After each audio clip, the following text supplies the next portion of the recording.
শিক্ষা করতে পারি। আজকে আমরা 3 অধ্যায় থেকে আলোচনা করব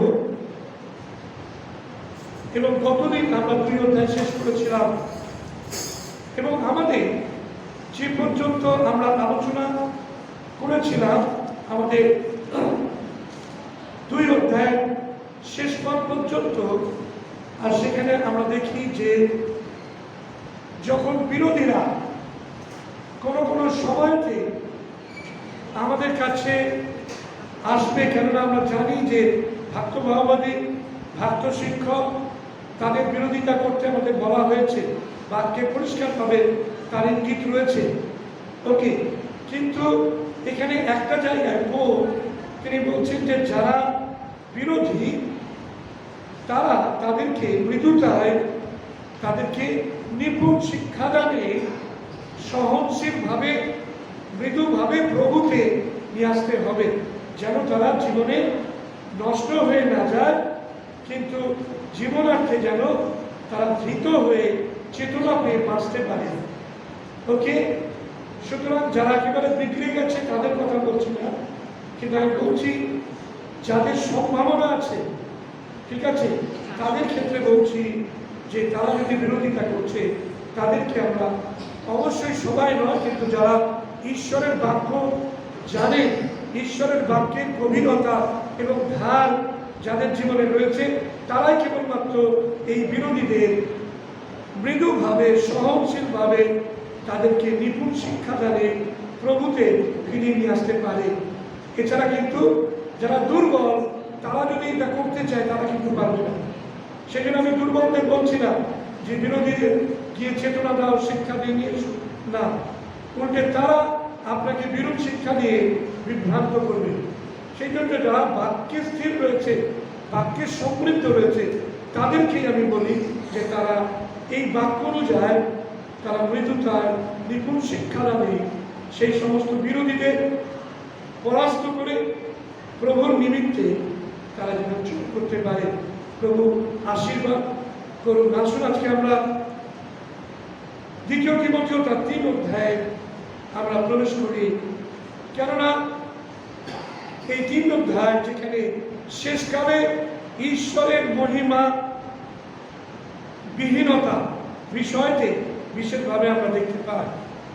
তাই তিনি বলছেন এক পদে, কিন্তু ইহা জানিও শেষকালে বিষম সময় উপস্থিত হইবে, কেননা মনুষ্যেরা আত্মপ্রিয়, অর্থপ্রিয়, আত্মশ্লাঘী, অভিমানী, ধর্মনিন্দক, পিতামাতার অবাধ্য, অকৃতজ্ঞ, অসাধু, স্নেহরহিত, ক্ষমাহীন, অপবাদক, অজিতেন্দ্রিয়, প্রচণ্ড, সদ্বিদ্বেষী, বিশ্বাসঘাতক, দুঃসাহসী, গর্বাঙ্গ, ঈশ্বরপ্রিয় নয়, বরং বিলাসপ্রিয় হইবে।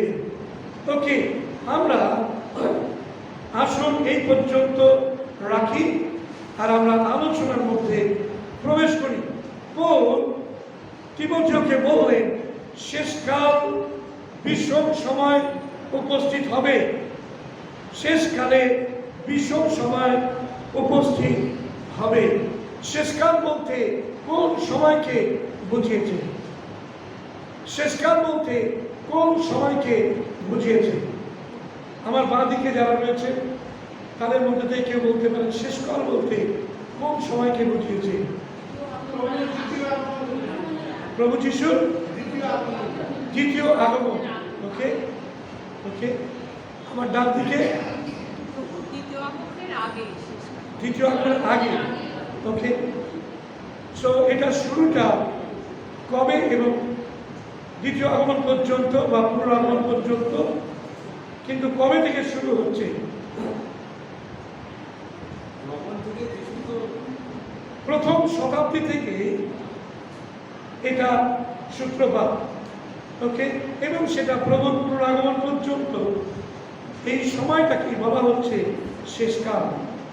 ওকে, সুতরাং মণ্ডলী অর্থাৎ প্রভুর সেই দেহ শেষকালের মধ্যে থাকবে। আর আজকে বর্তমানে আমরা মণ্ডলী, প্রভুর আগমন এখনো ঘটেনি, প্রভুর পুনরাগমন এখনো ঘটেনি। সুতরাং আমরা মণ্ডলী, খ্রিস্টানুসারী, আমরা কিন্তু সেই শেষকালের মধ্যে অবস্থান করছি। হালেলুয়া। প্রিয় ভাই বোন, যখন শেষকালে আমরা রয়েছি তখন আমাদের কিন্তু সতর্কভাবে থাকতে হবে। এবং শেষকালের বিষয়টি ঈশ্বরের বাক্যে যে নির্দেশনা রয়েছে, যে সতর্কতার কথা বলা হয়েছে, সে বিষয়ে কিন্তু আমাদের তৎপর থাকতে হবে। আমরা যদি তৎপর না থাকি তাহলে কিন্তু আমরা বিভ্রান্ত হয়ে যাব। হালেলুয়া। আমরা যতজন আজকে শেষকালের দিকে অগ্রসর হচ্ছি বা আমরা আস্তে আস্তে হব, ততই আমরা খারাপ পরিস্থিতির দিকে আমরা এগোতে থাকবো। কিরকম পরিস্থিতির দিকে এগোবো? আমরা বাজে পরিস্থিতির দিকে, খারাপ পরিস্থিতির আমরা দিকে এগোতে থাকবো। যত দিন যাবে, যত শেষকাল আমাদের কাছে এসে উপস্থিত হবে, তত আমরা কিন্তু প্রচন্ড ভয়ানক পরিস্থিতির মধ্যে আমরা এগোতে থাকবো। আমি দু একটি শাস্ত্রাংশ বলছি, যারা বাইবেল পড়েন তাদেরকে বলবো যে চটপট খুলতে প্রথমটা দ্বিতীয় পিতর তার 3 অধ্যায়ের 3 পদ, দ্বিতীয় পিতর 3 অধ্যায়ের 3 পদ, দ্বিতীয় শাস্ত্রাংশ প্রথম যোহন 2 অধ্যায়ের 18 পদ, প্রথম যোহন 2 অধ্যায়ের 18 পদ, এবং তৃতীয় শাস্ত্রাংশ জিহুদা পত্র তার 17 এবং 18 পদ। জিহুদা পত্র তার 17 এবং 18 পদ। কেউ একজন খুলুন দ্বিতীয় পিতর 3 অধ্যায়ের 3 পদ।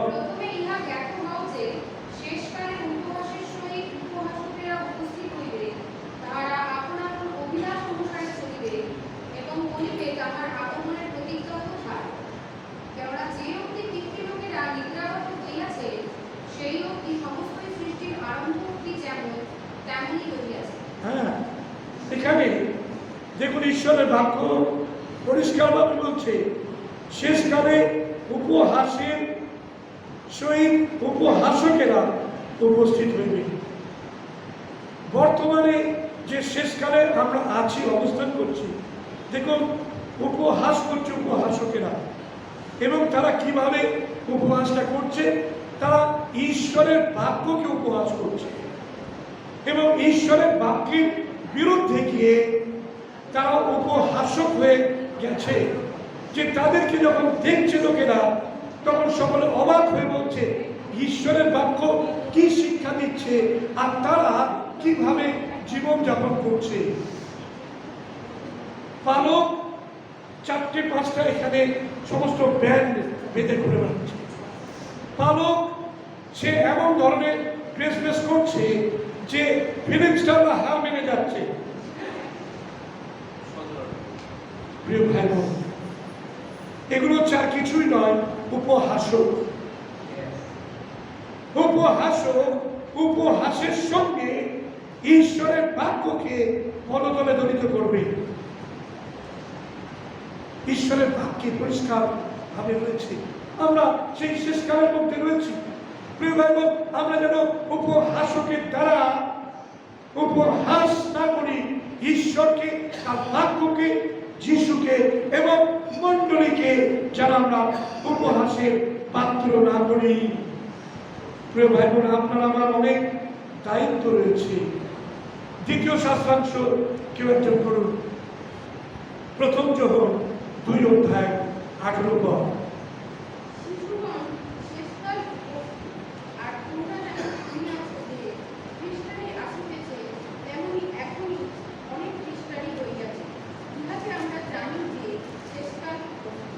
ওকে, ইহাতে আমরা জানি যে শেষকাল উপস্থিত। শিশুরাও শেষকাল উপস্থিত। আর তোমরা যেমন শুনিয়াছ যে খ্রিস্টানি আসিতেছে, তেমনি এখনই অনেক খ্রিস্টানি হইয়াছে। এবং আমরা জানি যে শেষকাল উপস্থিত। আর সেই কারণে শেষকালে খ্রিস্টানি চারিদিকে উপস্থিত হয়েছে। তারা বলছে খ্রিস্টানি মানে খ্রিস্টের মতো, খ্রিস্টের মতো তারা অলৌকিক আশ্চর্য কাজ করবে। তারা বলবে আমি খ্রিস্ট। এবং ঈশ্বরের বাক্য বলছে, জিহুদা পত্রে বলছে যে তারা আমাদের মধ্যে থেকে বেরিয়েছে। দেখুন আপনি পড়ুন, আর 19 পদে ওখানে বলছে তারা আমাদের মধ্যে বাহির হইয়াছে। হ্যাঁ, কিন্তু হ্যাঁ, কেননা যদি আমাদের হইত তবে আমাদের সঙ্গে থাকিত, কিন্তু তারা বাহির হইয়াছে যেন প্রকাশ হইয়া পড়ে যে সকলে আমাদের। প্রিয় ভাই বোন, যে আমাদের মধ্যে থেকে সেই ভ্রান্তি খ্রিস্টানি তারা বেরোবে, আমাদের মধ্যে থেকেই বেরিয়েছে। তাই বলছেন যোহান জিহুদীদের মধ্যে থেকেই বেরিয়েছে। বর্তমান বিভিন্ন মণ্ডলী থেকে খ্রিস্টানি বেরোচ্ছে এবং তারা মণ্ডলীর মধ্যে নেই, কিন্তু তারা মণ্ডলী থেকে বার হয়ে গেছে, কেননা তারা কখনোই মণ্ডলী ছিল না। মণ্ডলী যদি থাকতো তাহলে তারা মণ্ডলীতেই থাকতো। হালেলুয়া। কিন্তু তারা মণ্ডলী থেকে বার হয়েছে, তারা প্রভুর নয়, মণ্ডলীর নয়, আর সেই কারণে তারা মণ্ডলীতে থাকতে পারবে না। হালেলুয়া। প্রিয় ভাই বোন, আপনি ঈশ্বরকে ধন্যবাদ দিন। রাজ্য সম্রাট কিরিক কত আসে যায়, খ্রিস্টের মণ্ডলী চির বৃদ্ধি পায়। আপনি আমি এখনো পর্যন্ত সোনারপুর মণ্ডলীতে স্থির রয়েছি। আপনি নিজেকে পিঠ চাপড়ে বলুন থ্যাংক ইউ, ধন্যবাদ। প্রভু সাহায্য করেছে যে আপনি এখনো পর্যন্ত প্রভুতে স্থির হয়ে প্রভুর মণ্ডলীতে রয়েছে। আপনি বেরিয়ে যাননি। আপনি ভ্রান্তির শিক্ষা মানুষকে দিয়ে ভ্রান্তির পথে পরিচালিত করছেন না। আরো অনেক কিছু বলার আছে, কিন্তু আমি বেশি বলবো না। জিহুদা পত্রে আপনি একটু দেখুন, জিহুদা পত্র 17-18-তে একটি পত্র। হ্যাঁ,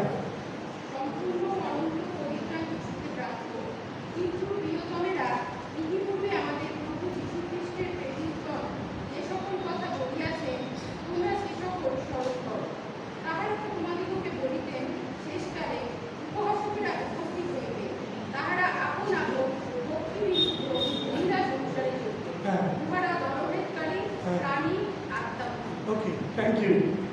তাহলে যারা উপহাসক তারা ঈশ্বরকে শুধু হাসাবে, মণ্ডলীকে নিয়ে ছেলে খেলা করবে, তারা ভক্তি বিরুদ্ধ অভিলাষ অনুসারে চলবে, ভক্তি বিরুদ্ধ অভিলাষ অনুসারে চলবে, এবং তারা দলভেদকারী হবে, গ্রুপিজম, গ্রুপ করবে, দল করবে।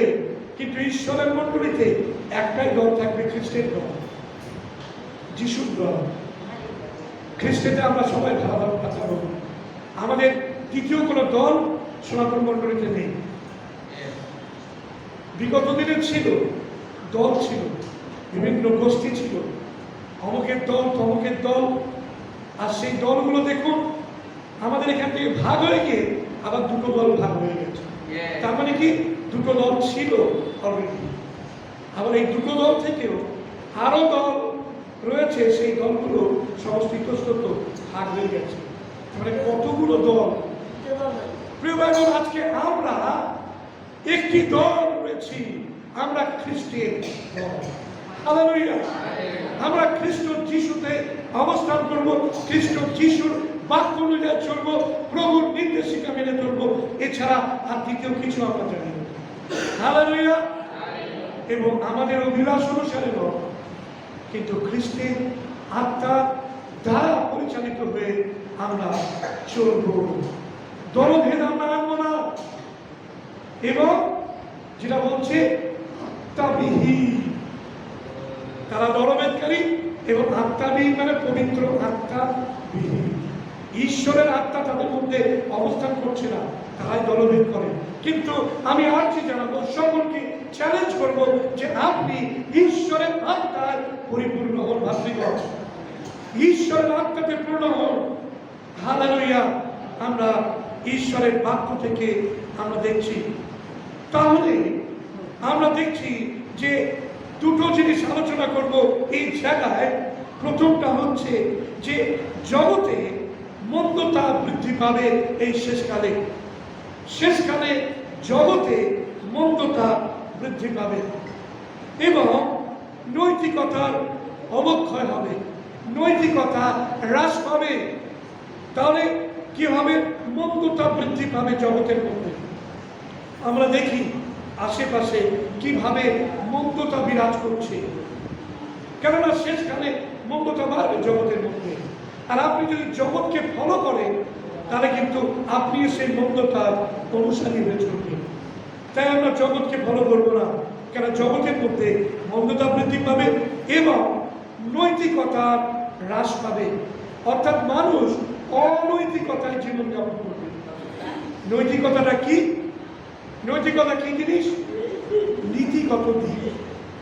নীতিগত দিক অর্থাৎ কি? আপনি কোনটা ভালো কোনটা মন্দ সে বিষয়টি খুব আপনি ওয়াকিবহাল হবেন, আপনি জানবেন। কিন্তু অনৈতিকতা হচ্ছে যে ভালো মন্দ বিচার করার ক্ষমতা যখন মানুষের থাকবে না, যা খুশি তাই করবে। আপনি দেখুন বর্তমানে ছেলেমেয়েরা সকলে হাত ধরে রাস্তা দিয়ে যাচ্ছে, মেয়েরা সিগারেট খেতে খেতে যাচ্ছে। এগুলো কি? অনৈতিকতা একটা চরম পর্যায়ে গিয়ে পৌঁছেছে। জগতের মধ্যে অনৈতিকতা বেড়ে গেছে। অনৈতিকতায় মা ছেলের সঙ্গে বিবাহ হচ্ছে, অনৈতিকতা। কোর্ট সেটা রায় দিচ্ছে। অনৈতিকতায় সমকামী তারা বিবাহ করছে,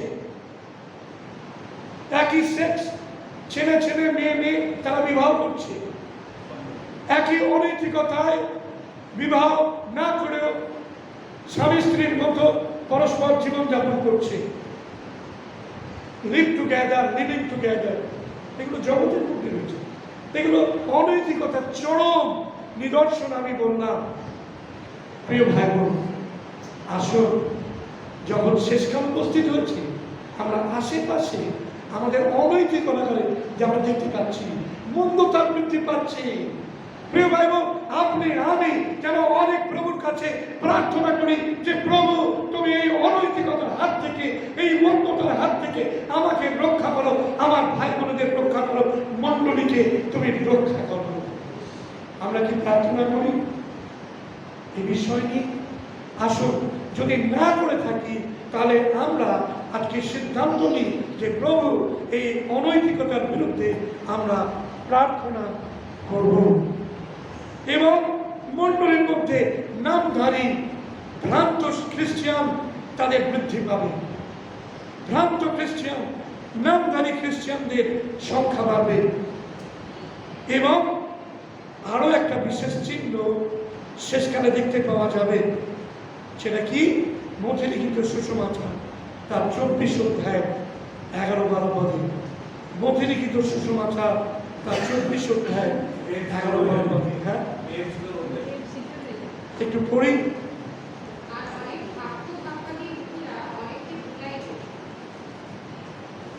11 এবং 12 পদ।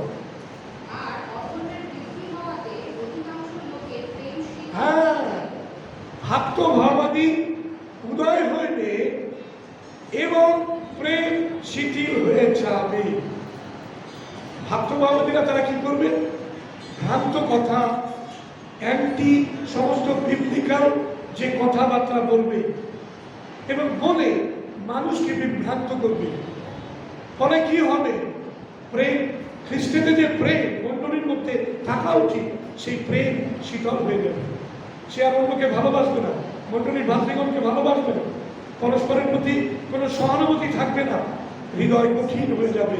কেননা ভক্তভাবাদীরা তারা বিভ্রান্তিজনক কথাবার্তা বলবে। প্রিয় ভাই বোন, আসুন আমরা যেন প্রভুর বিশ্বস্ত দাসদাসী হিসাবে এই কঠিন পরিস্থিতির মধ্যে দিয়ে, যে পরীক্ষা যার মধ্যে দিয়ে আমরা চলেছি প্রত্যেক দিন, যেন আমরা প্রভুকে বলি, প্রভু তুমি আমাদের সঙ্গে থাকো, তোমার অনুগ্রহে আমাদের চলতে দাও, যেন আমরা টিকে থাকতে পারি এই বিষম সময়। কেন বিষম সময়তে টিকে থাকা খুব মুশকিল। দ্বিতীয়ত পৌল বলছেন এই অংশে, তিনি বলছেন সতর্কবাণী মণ্ডলী বিশ্বাসীদের বাক্যের প্রতি আরো যেন সুদৃঢ় হতে পারে। মণ্ডলীর বিশ্বাসীরা যেন বাক্যের প্রতি আরো সুদৃঢ় হতে পারে। আমি দেখতে পাচ্ছি মানুষের জীবনে বাক্যের প্রতি অনীহা বেড়ে গেছে। সারাদিনে সমস্ত কাজ হয়, কিন্তু বাক্য পাঠ কিন্তু হয় না। আমি যদি এক এক করে জিজ্ঞাসা করি, অনেকে লজ্জিত হবে, আমি সেটা করব না। কিন্তু ঈশ্বরের আত্মা আমাদের তন্ন তন্ন করে খুঁজে বলো যে আমরা যেটা ভুল করছি সেটা হচ্ছে যে আমরা সুদৃঢ় থাকা উচিত। এই শেষ সময় কিন্তু আমরা ঈশ্বরের বাক্য থেকে অনেক দূরে রয়েছি। প্রিয় ভাই নাশক, বাক্যের প্রতি আমরা আরো যেন সুদৃঢ় হতে পারি। খ্রিস্টের পরিচালক যারা রয়েছে, যারা কার্যকারী রয়েছে, যারা মণ্ডলীর মধ্যে নেতৃত্ব দিচ্ছে, তাদের প্রতি বলি তারা যেন ঈশ্বরের বাক্যে সমৃদ্ধ হতে পারে। কেন তারা নেতৃত্ব দিচ্ছে, তাদের দিকে মণ্ডলী সকলে তাকিয়ে রয়েছে। তাদের জীবনে যদি ঈশ্বরের বাক্যে সেই নিয়মানুবর্তিতা না থাকে, তাহলে কেমন করে চলবে? তাই যারা কার্যকারী রয়েছে, খ্রিস্টের পরিচালক রয়েছে, ডিকান রয়েছে, তারা যেন ঈশ্বরের বাক্যের প্রতি আরো সুদৃঢ় হয়। তাই আমার চ্যালেঞ্জ আজকে, যারা যারা আমরা বাক্য থেকে দূরে রয়েছে, যে সমস্ত লিডারেরা, পরিচালকেরা, আমরা ডিকানেরা ঈশ্বরের বাক্যের ধারধারি না, ঈশ্বরের বাক্য পাঠ করি না, আমি তাদের উদ্দেশ্যে বলি আপনারা নিয়মিত ঈশ্বরের বাক্য পাঠ করতে শুরু করুন। তা নাহলে প্রভু আপনার নেতৃত্বকে স্বীকার করে নেবেন না। কিছুদিন পরে আপনার নেতৃত্ব থাকবে না, আপনাকে নেতৃত্ব থেকে বসিয়ে দেওয়া হবে। কেননা আপনি নেতৃত্ব দিচ্ছেন কিন্তু ঈশ্বরের বাক্য অনুসৃত জীবনযাপন করছেন না, আপনাকে বসিয়ে দেওয়া হবে। তাই প্রভুর কাছে যারা নেতৃত্ব দিচ্ছে তাদের উদ্দেশ্যে আমার বিশেষ আর্জি, পরিচালকেরা, ডিকান এবং কার্যকারী যারা রয়েছে তাদেরকে বলি আপনারা ঈশ্বরের বাক্য পাঠ করুন। অনেক ঈশ্বরের বাক্য নিজের সঙ্গে নিয়ে আসছেন, আগে বাক্য সঙ্গে করে আসছিলেন, এখন বাক্যকে নিয়ে আসছিল না। কেননা সেটা অনেক ভারী হয়ে গেছে। আমার মনে হয় ঈশ্বরের বাক্য ক্যারি করা আমাদের দরকার রয়েছে। প্রিয় ভাই বোন, আপনি বাক্য থেকে সরে যাচ্ছেন, আপনি বাক্য সঙ্গে করে চলছেন না। বাক্য সঙ্গে করে চলুন। মণ্ডলীতে আসছেন যখন, বাক্যকে নিয়ে আসুন সঙ্গে করে। লোকে যে যা বলছে বলুন, যে এইরকম করে বাক্য কাটে নিয়ে চার্চের মধ্যে ঢোক বলছে বলুন, কোনো এসে যায় না। আপনি ঈশ্বরের বাক্যকে ক্যারি করুন আপনার জীবনে। ওকে, সো বাক্যে এটাই হচ্ছে বিশেষ চ্যালেঞ্জ আজকে রাখছি পালক হিসাবে, যে আসুন আমরা সকলে যখন শেষ সময় উপস্থিত এবং শেষ সময়ের মধ্যে দিয়ে আমরা চলেছি, আমরা যেন ঈশ্বরের বাক্যকে অবহেলা না করি। এই দিনগুলোতে পরিত্রাণ এবং পবিত্র আত্মার সেচন যেন অব্যাহত থাকে। পবিত্র আত্মার meeting, revival meeting, whole night prayer এবং উপবাস প্রার্থনা, এটা যেন থাকে। উপবাস প্রার্থনাতে আমি অধিকাংশ ছেলে ভাই বোনদের আমি দেখতে পাই না। আমার হৃদয়ে অনেক দুঃখ রয়েছে। যারা আসে তারা সকলে রিসেন্ট কনভার্ট, তারা প্রভুকে সবে জানতে পেরেছে, কিন্তু যারা পুরনো হয়ে গেছে তারা কিন্তু অনেকে আমরা উপবাস প্রার্থনায় আসছি না।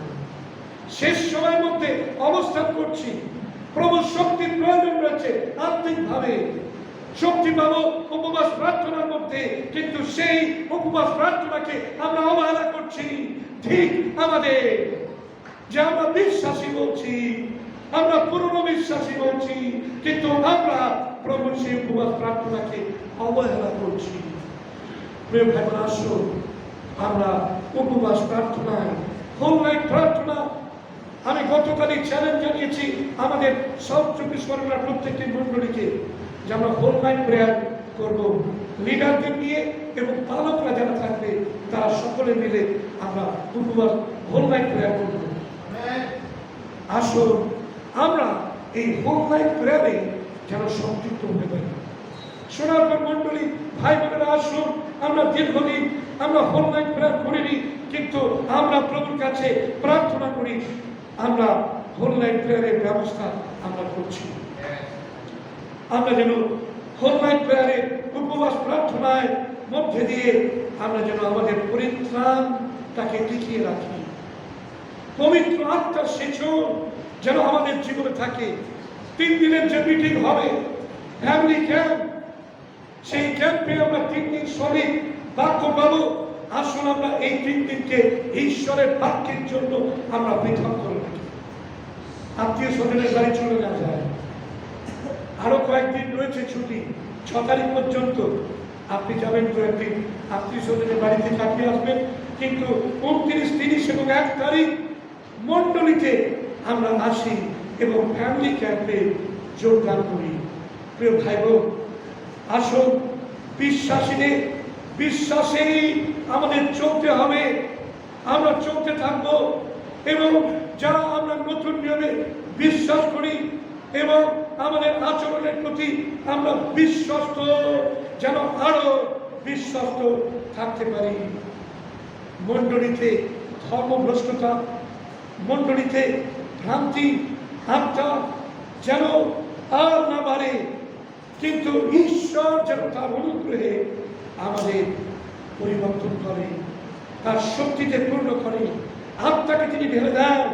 আসুন আমরা সেই প্রার্থনা প্রভুর কাছে করি, যেন আমরা বিশ্বাসীরা প্রভুতে স্থির থাকতে পারি, যাদের কাছে মূল একবারে সব সমর্পণ করা হয়েছিল। প্রেরিত তার 4 অধ্যায় 33 পদে এবং রোমিও তার 5 অধ্যায় 20 পদে এই দুটো পদ পড়ে আমরা শেষ করব। নেক্সট দিন আমরা যাব। আজকে এই পর্যন্তই রাখবো।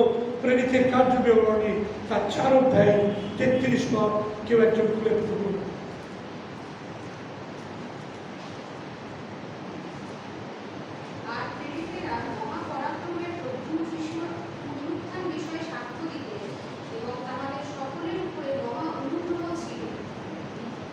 ওকে, তাহলে 4:33 ওখানে পরিষ্কারভাবে বলছে যে আর প্রেরিতেরা মহাপরাক্রমে প্রভু যিশুর পুনরুত্থান বিষয়ে সাক্ষ্য দিত এবং তাহাদের সকলের উপরে মহা অনুগ্রহ ছিল, এমনকি তাহাদের মধ্যে কেহ দিনহীন ছিল না। প্রিয় ভাই বোন, আসুন 33 পদটি আজকে আমাদের কাছে একটা বিশেষ পদ, যেন আমরা প্রভু সেই পুনরুত্থানকে ঘোষণা করি এবং ঈশ্বরের মহাপরাক্রম যেন আমাদের মধ্যে অবস্থান করে। আমরা যেন হেরে না যাই। আমরা মৃয়মান খ্রিস্ট বিশ্বাসী না হই, কিন্তু একজন খ্রিস্ট বিশ্বাসী যে অঞ্চলে থাকবে সেই অঞ্চলে একটা বিশাল আলোড়ন সৃষ্টি হবে। হালেলুয়া! আমরা সেইভাবে চলতে থাকি। রোমিও তার 5 অধ্যায়ের 20 পদ, রোমিও 5 অধ্যায়ের 20 পদ।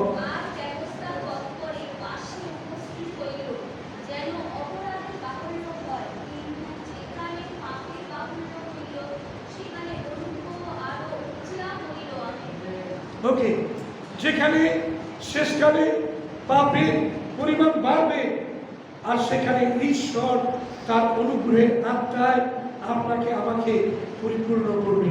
তার অনুগ্রহের দ্বারাই আমরা এই মন্দ জগতের মধ্যে থেকে, মণ্ডলীর মধ্যে থেকে একজন আদর্শ খ্রিস্ট বিশ্বাসী হিসাবে আমরা উঠে পড়ব। হালেলুয়া! প্রিয় ভাই বোন, আসুন আমরা এক একজন আদর্শ খ্রিস্ট বিশ্বাসী হয়ে উঠব। সেদিনকে পৌল তিমথিওর ক্ষেত্রে কাছে বললেন, কিন্তু জানিও শেষকালে বিষম সময় উপস্থিত হইবে। আজকে সেই বিষম সময়ের মধ্যে দিয়ে আমরা চলেছি, কেননা প্রথমত জগতের মধ্যে মন্দতা অনৈতিকতা ছেয়ে গেছে, দ্বিতীয়ত বিশ্বাসী যারা রয়েছে, পরিচালক যারা রয়েছে, কার্যকারী যারা রয়েছে, তারাও জগৎকে অনুসরণ করছে। তাদের শক্তির জায়গা সেই প্রভুর বাক্যকে তারা অবহেলা করছে, প্রার্থনাকে অবহেলা করছে। প্রার্থনাহীনতা মণ্ডলীর মধ্যে দেখতে পাওয়া যাচ্ছে। প্রিয় ভাই, আসো আমরা প্রভুর বাক্য অনুযায়ী এই শেষকালে প্রভু সেই অনুগ্রহ রয়েছে সেটাতে প্রতিষ্ঠিত বাড়তে থাকি, আরো মহাশক্তিতে প্রভুর পুনরুদ্ধারকে আমরা ঘোষণা করি ও প্রভুর শক্তিতে বর্ধিত হই। প্রার্থনায় চাই মস্তক অবনত প্রার্থনা। Hallelujah. Praise you, Jesus. Praise you, Jesus. Praise you, Jesus. প্রিয় ভাই বোন, আজকে আমি দুটি চ্যালেঞ্জ জানিয়েছি। বাক্যের সময়তে প্রথম চ্যালেঞ্জ হচ্ছে এই শেষকালে আপনি কি গড্ডালিকা প্রবাহে গা ভাসিয়ে দিয়ে চলতে থাকবেন, নাকি আপনি প্রার্থনাতে আরো হাঁটু রাখবেন? আপনি কি এই জগতের স্রোতে ভ্রান্ত ভাওবাদী ভ্রান্ত শিক্ষকদের শিক্ষা দ্বারা প্রভাবিত হয়ে বাক্য বিবর্জিত জীবনযাপন করবেন, আরো বাক্য থেকে দূরে থাকবেন এবং আপনি